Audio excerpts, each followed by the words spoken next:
I did enjoy it, but it's not one of those movies that I'm gonna come back to. Okay. Not really.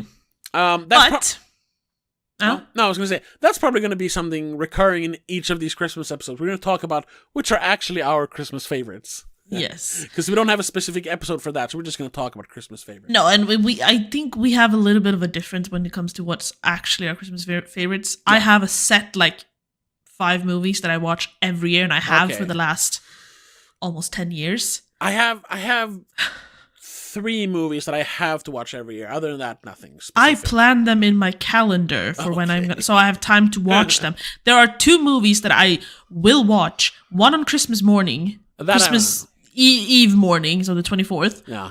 And one on the 23rd. It has to. I have done that since I was a child. Okay.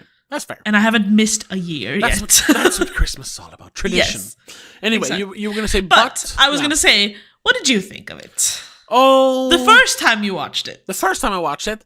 Yes. I think I've only seen it 3 times. Because, once again, I only watch Christmas movies around Christmas. And then I watch so many movies, so usually I only watch one movie once. So I think I've seen this. This might be the 3rd time I've watched it. 3rd or 2nd? I think 3rd. But do you remember what you thought the first time? The first time that was one of those years when I watched so many movies. I remember I enjoyed it enough. Was that the year you tried to watch 24 New Ones? I think so. Actually, 24 New Ones? I think so. Which it's too many movies. Yeah, that's too much to take in. You can't appreciate all of them. No. But I remember it was good enough that I actually saved it in my list of Christmas movies. And eventually, bought it, actually paid for it. Yeah. So it made an impression. Watching it this time, though, I loved it. I say this every time. I'm extremely biased when it comes to Christmas movies. I said, I gave Red 1 a chance only because it was a Christmas movie. So I am biased. For me, this is so. This is such easy viewing. It's so cozy. Yes. It's funny. Not laugh out loud funny, but it's that kind of the comfortable kind of fun. Very, very comfortable. And it has the classic Christmas movie formula where, it starts out, people down on their luck, but they're happy and whatever. And then they introduce the people who the Grinch basically.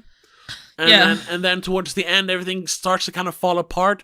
But then there's a Christmas miracle, which I guess technically happens after Christmas in this one. But it starts on Christmas. Sure.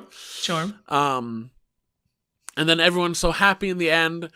Oh, and that The last line in this movie, God damn it made me cry. Why am I blanking on what the end was? What the last scene I remember is them sitting in the restaurant and fighting. Yeah. What happens after that? Why is my... Well, after that's... Are we going to go into spoilers already? No, we don't have to do that. No. I just... my mind just went blank for some reason. The last line is, though, there's no names mentioned, so I can say it. It's, remember to... remind me to board up the plank in the front yard, because next year... Or in the backyard, because next year, he's coming through the front door. And I was like, oh! And then we see, the guy walking away. And I was like, oh my God. His heart grew 2 sizes that day. Basically. Yeah. No, on a completely, objective point of view, it's not the greatest movie.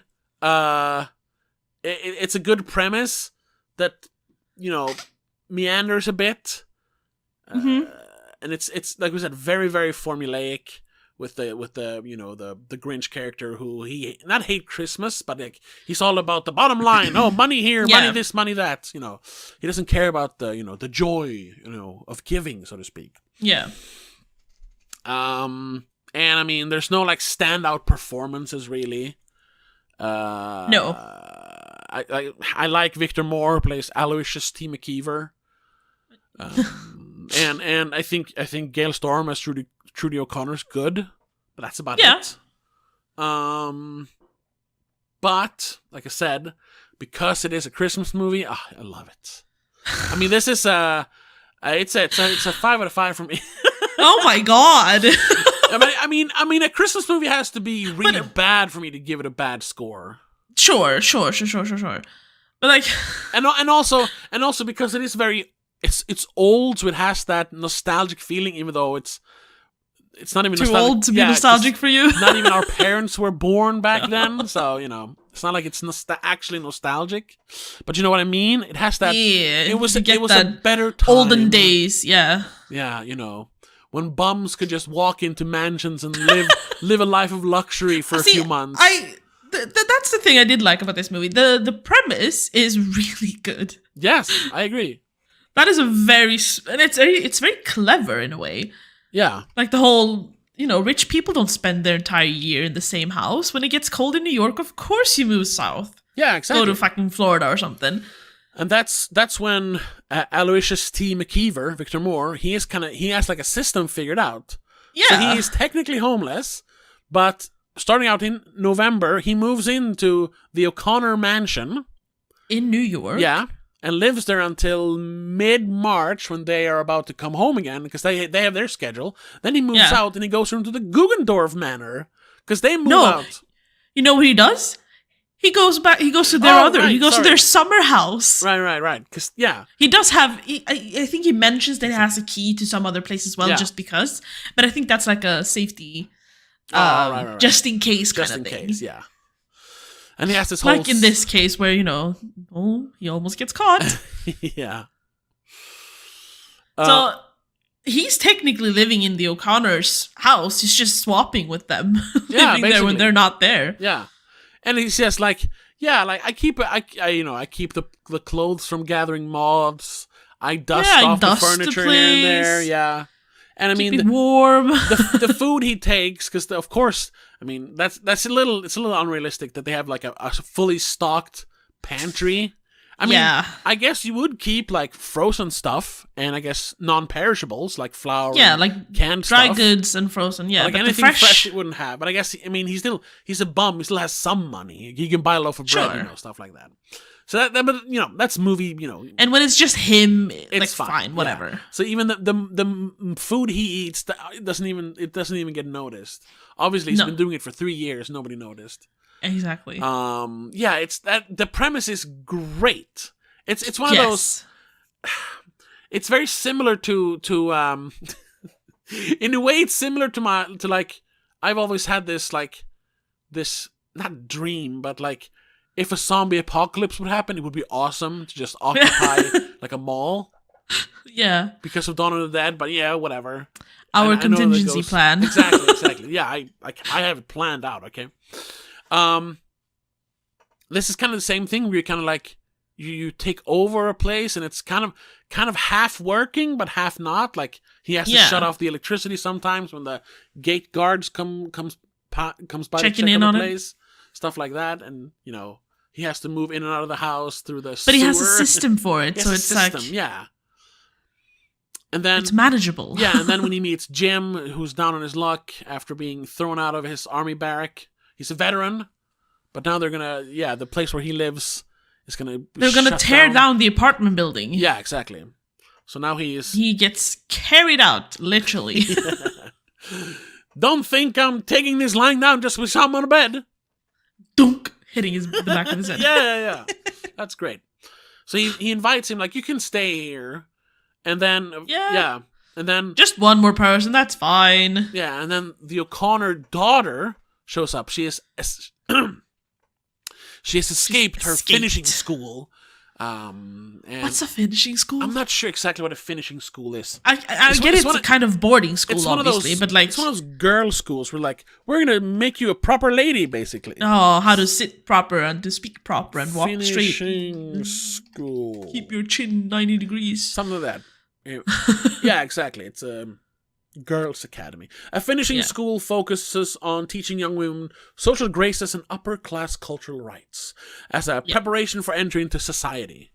The name how to become a lady. Yeah, the name reflects the fact that it follows ordinary school and is intended to complete a young woman's education by providing classes primarily in deportment, etiquette, and other non-academic subjects. Yeah. How to become a good housewife to the rich. Well, not even that, I think. It's more just being a high society lady. Yeah, sure.